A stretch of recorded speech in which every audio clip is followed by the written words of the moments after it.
Federal Drive is presented by GEHA, Government Employees Health Association, proudly providing health and dental benefits to federal employees and their families. Visit GEHA.com. House Republicans are demanding more information about the cost of settlements for federal employee disputes with their agencies.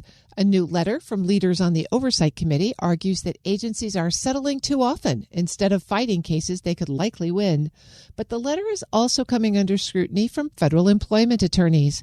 Here with more detail is Federal News Network's Drew Friedman. Drew, thanks for joining me. Absolutely. Thanks for having me, Terry. What kind of concerns are Republicans raising in this letter? Well, this letter is coming from Representative James Comer, who is the chairman of the House Oversight and Government Accountability Committee.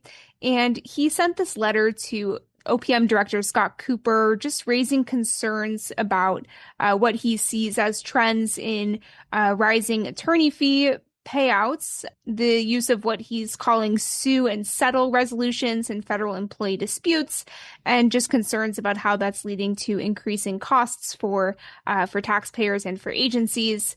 He says that in looking at the data from entities like the Merit Systems Protection Board, Equal Employment Opportunity Commission, and other agencies, their data shows, according to Comer, that if agencies were to continue litigating these cases where employees are filing complaints rather than simply settling them, then agencies would be more likely to win some of those cases. So he's urging essentially more information from OPM on, the current status of all of this, and just flagging this as a potential investigation that he wants to look into further.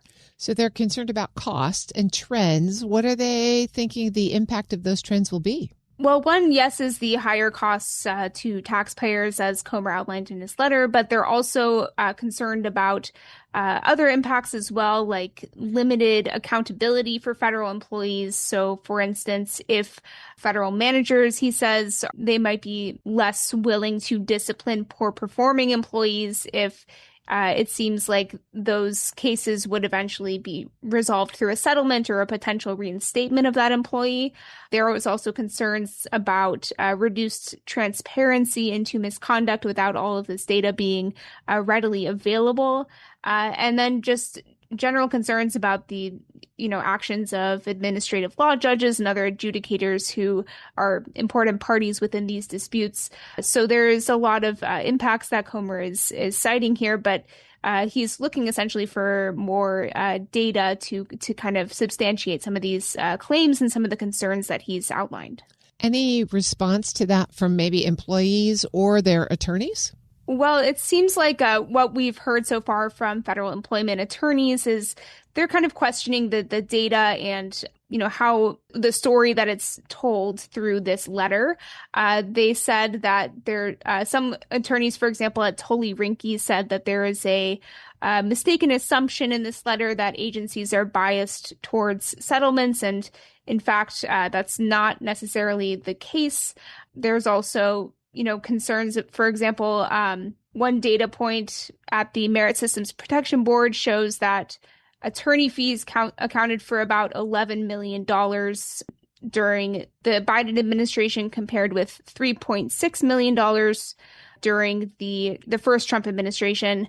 But when I spoke with Kevin Owen, who is a partner at Gilbert Employment Law, he says that data looking at higher costs in Biden administration versus lower costs in the first Trump administration doesn't really capture the full picture at MSPB because of the context of what was going on at MSPB during the first Trump administration. And he shares a little bit more about that. During the Trump administration, there really wasn't the presence of an MSPB, and there was that significant case inventory that created a backlog.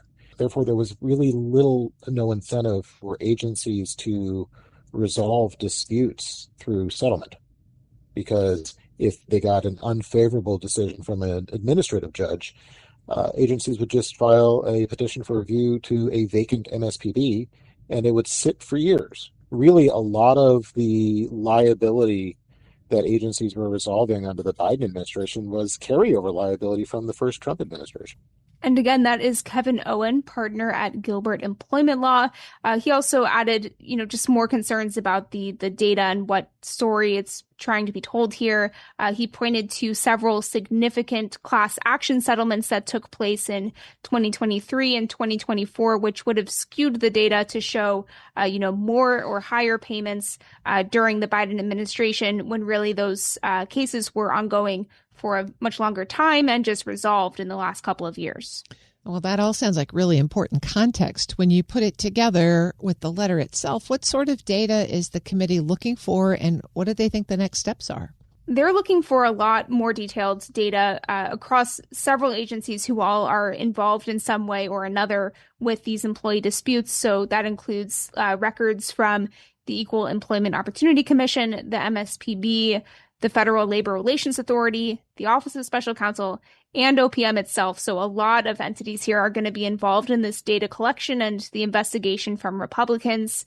OPM has a deadline of May 25th, so just about 2 weeks out, to submit all of this data going back over the last 5 or so years to look at the number of employee cases, the costs of all the settlements, trends in the outcomes of these disputes, any data on alternative dispute resolutions, and a lot more. I think what they're trying to do is just, build a case on what they're seeing in the data that does exist and just trying to see what will come out of this investigation. And once the committee has all of this data, what will they do? Not totally clear yet what they would do with this information. It's most likely that they would continue the investigation or some sort of probe into some of the trends they're seeing here. It's possible that they're just expecting to see this data, confirm their assumptions, but I think there may be a bigger picture here of, there's underlying facts that aren't necessarily in the data about how well agencies are litigating these cases, the actual disputes that are involved from employees. So I think there's more to the picture here than just the data itself might show. That's Federal News Network's Drew Friedman. Drew, thanks for the story. Absolutely. Thanks, Terry. You can find all the details at federalnewsnetwork.com.